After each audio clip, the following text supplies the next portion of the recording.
I just bought my new tennis shoes for the year. I usually buy at least one pair a year just because I go through them wear and tear. They're not terribly worn down, but at the same time they've got holes on both sides and, basic wear on the bottoms. So I've been for years getting the Hoka Arahis. This time I opted to go for the Gaviotas. The Arahis run around $140 anywhere, and Gaviotas run $175. So we got even pricier.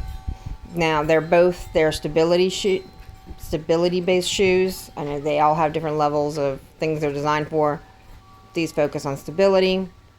Something in the way that the bottom is designed, I don't know. Either way, they've worked great for me for years. I'll stick with them. I did try on a Brooks Glycerin, and I'll talk about the difference in that here in a minute. But as far as these go, if you're familiar with the Arahi and you're curious about the the Gaviotas, then the only thing that really jumped out at me, obviously there's a whole big difference in the stacking and how thick they are. This is their max cushioning shoe, and you can see it's just huge. And there's the Arahi, and the fit is different. So these are a wide, and these are a regular. And if I'd have gotten much bigger, if I'd have gone with a wide, it would have been huge. But the toe box and just the width of them is already bigger on the Gaviotas. So that's just all to consider there. And let me show you side by side. Here, side by side, you can see, excuse Ocean. Okay, bud.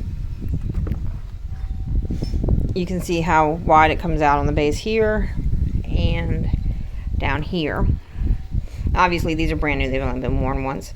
And this is probably pushed out a little bit from the actual wear of them. But I think overall, these are just made wider anyway.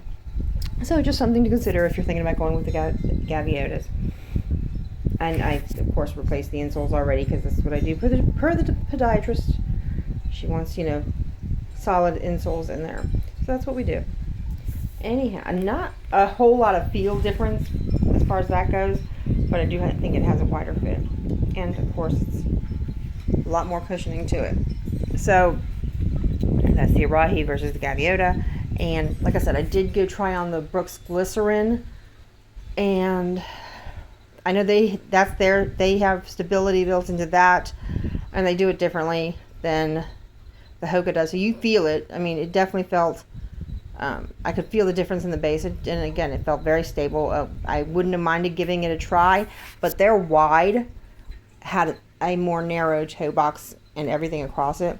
So I don't think I have wide feet. I've said that before. I think my feet are pretty regular, but comfort wise, it would have felt more constricted in the Brooks.